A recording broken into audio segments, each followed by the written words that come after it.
आप देख रहे हैं न्यूज नेशनल भारतवर्ष। 22 अप्रैल 2024 जिला सीतापुर। आज डिप्टी सीएम केशव प्रसाद मौर्य की मीटिंग बूथ अध्यक्षों के साथ 11 बजे तय हुई थी। लेट पहुंचने पर यह मीटिंग 2 बजे स्टार्ट हुई, जिसमें काफी दूर दराज से आए हुए लोग एवं बूथ अध्यक्ष भी उपस्थित थे। डिप्टी सीएम केशव प्रसाद मौर्य ने भाषण देते हुए कहा कि अब की बार 400 पार, जिसमें अहम भूमिका हमारे बूथ अध्यक्षों की होती है। जैसे बॉर्डर पर आर्मी का जवान देश की रक्षा करता है, उसी तरह भारतीय जनता पार्टी को विजय दिलाने में अहम भूमिका बूथ अध्यक्षों की होती है। इसलिए सर सहयोग और सारी मेहनत बूथ अध्यक्षों की आज देश के भविष्य की नई दीवार बनकर खड़ी है, जिसके तहत हम अपने भारत की रक्षा व अपने देश के लोगों के हितों के बारे में समय समय पर अच्छे काम करते रहते हैं। डिप्टी सीएम ने बताया कि अभी यह सिर्फ ट्रेलर है, पिक्चर अभी बाकी है। जब चुनाव के नतीजे आएंगे तब अच्छे अच्छे पार्टियों के होश उड़ जाएंगे। जिला सीतापुर खैराबाद बूथ अध्यक्षों की मीटिंग में डिप्टी सीएम केशव प्रसाद मौर्य की बूथ अध्यक्षों के साथ मीटिंग नाम लेकर बुलाया गया, तो वहां कई बूथ अध्यक्ष अनुपस्थित पाए गए, जिससे डिप्टी सीएम केशव प्रसाद मौर्य जिला कार्यकारिणी से पूछा, बूथ अध्यक्ष मीटिंग में क्यों अनुपस्थित थे? इसका स्पष्टीकरण करके हमें बताइए। जिला कार्यकारिणी मुझे अवगत कराएं। को लेकर के जो हमने जनता से वादा किया था, जब हमारे 2 सांसद थे तब भी हम कहते थे हम देश 370 हटाएंगे, रामलला का मंदिर बनाएंगे, सामान्य नागरिक कानून लाएंगे। एक देश एक कानून लाने के लिए हमें 405 सांसद चाहिए, 400 सभी सांसद चाहिए। एक देश 5 वर्ष में एक बार चुनाव, 2022 में विधानसभा का, 2024 में लोकसभा का, ये देश के पैसे की बर्बादी है। इसे एक देश एक वोटर लिस्ट एक चुनाव होना चाहिए कि नहीं होना चाहिए? दोनों हाथ का होना चाहिए कि नहीं होना चाहिए? अगर होना चाहिए तो हमें 400 पार चाहिए। आज भारत के इस लोकसभा के चुनाव पर देश की ही नहीं दुनिया की नजर लगी। दुनिया देख रही है कि भारत वर्ष के अंदर जो लोकतंत्र का महापर्व हो रहा है, इस महापर्व में कितना समर्थन माननीय नरेंद्र मोदी जी के साथ खड़ा है। आने वाला समय भारत का है, वर्तमान भी भारत का है और भविष्य भी भारत का है। और आने वाला समय अगर भारत का है तो मोदी जी को ताकतवर बनना चाहिए कि नहीं बनना चाहिए? दुनिया का सबसे बड़ा मंच संयुक्त राष्ट्र संघ है, वहां 28 सदस्य 5 देश हैं। अगर कोई 28 सदस्य बनने का दुनिया में कोई देश अधिकारी आज की स्थिति में, वो भारत है, जिसकी आबादी 140 करोड़ से अधिक है। हमारे संकल्प पत्र में वादा किया गया है कि आप 400 पार करिए, हम भारत को अस्थायी सदस्यता संयुक्त राष्ट्र संघ में दिलाने के लिए अपने मित्र देशों के सहयोग से सफलता प्राप्त करें। आप 400 पार करिए। आपको मालूम इसी भारत के अंदर, पाकिस्तान के अंदर आतंकवादियों की फैक्ट्री में प्रशिक्षण प्राप्त करके आतंकवादी भारत में आते थे, हमारी सेना के जवानों को, हमारे देश के नागरिकों को मार करके चले जाते थे। आज बताइए 370 भी हटी और आतंकवाद का अंत भी हुआ कि नहीं हुआ? और जब माननीय नरेंद्र मोदी जी के नेतृत्व में आपने देश में सरकार बनाई, 2 आतंकवादी बड़े हमले हमारे देश में हुए। जब से आपने मोदी जी से, एक हमला हुआ था उरी में, हमारे सेना के सोते हुए जवानों को धोखे से मारने का काम पाक द्वारा प्रशिक्षित आतंकवादियों ने किया, लेकिन उसका बदला सर्जिकल स्ट्राइक करके लिया गया। दूसरा आतंकवादी हमला पुलवामा में हुआ, उसका बदला हमारे देश के यही वीर बापरे सैनिक थे, सर्जिकल स्ट्राइक के बाद एयर स्ट्राइक करके और आतंकवादियों को पैदा करने वाली जो फैक्ट्री पाकिस्तान के अंदर चलती थी, उसको तहस नहस करके ये बता दिया कि भारत को भारत नहीं है कि हमारे ऊपर आप आतंकवादी भेज करके हमला करवाओगे और हम दुनिया के सामने गिड़गिड़ाएंगे।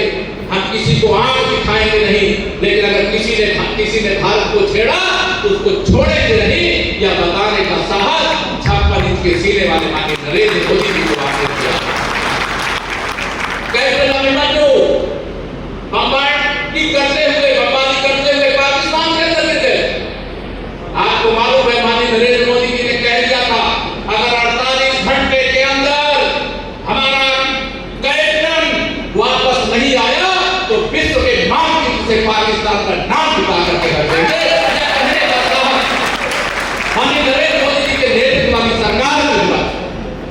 और आज मुझे गर्व है अपने प्रधानमंत्री जी पर, अपनी सरकार पर।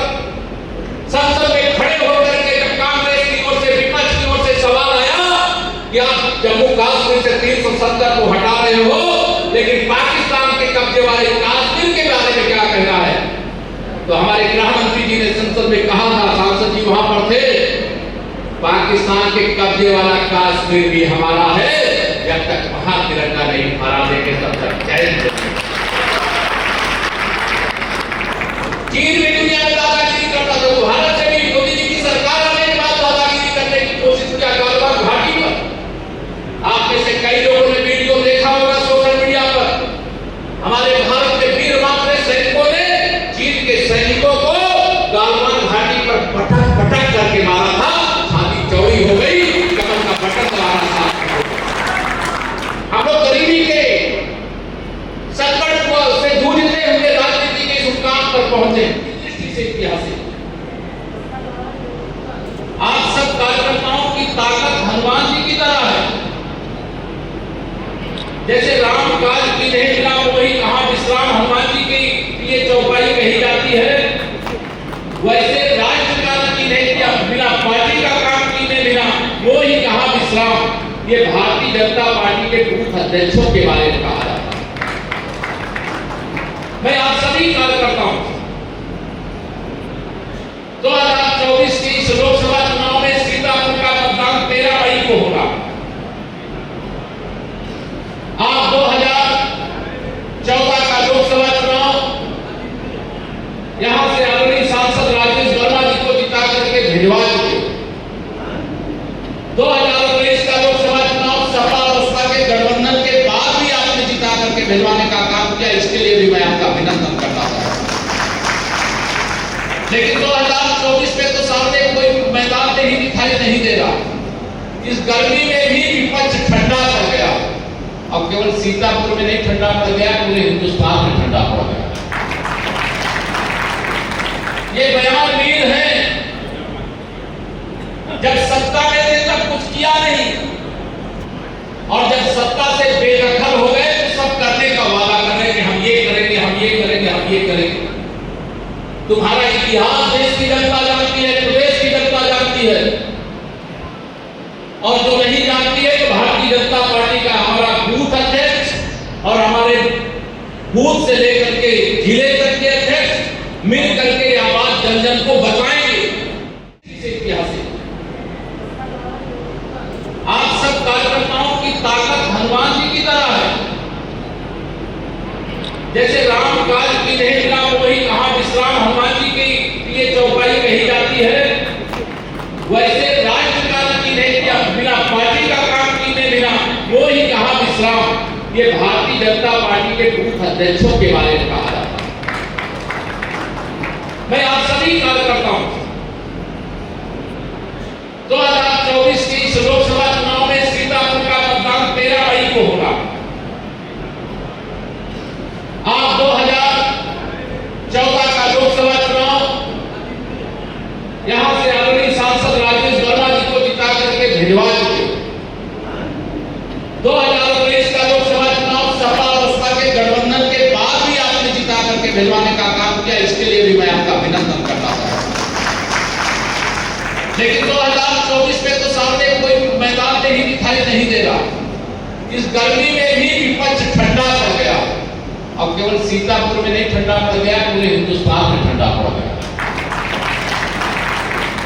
ये बयान वीर है, जब सत्ता में थे तब कुछ किया नहीं, और जब सत्ता से बेदखल हो गए तो सब करने का वादा कर रहे कि हम ये करेंगे, हम ये करेंगे, हम ये करेंगे। तुम्हारा इतिहास देश की जनता जानती है, प्रदेश की जनता जानती है, और जो नहीं जानती है तो भारतीय जनता पार्टी का हमारा बूथ अध्यक्ष और हमारे बूथ से लेकर के जिले तक के अध्यक्ष मिलकर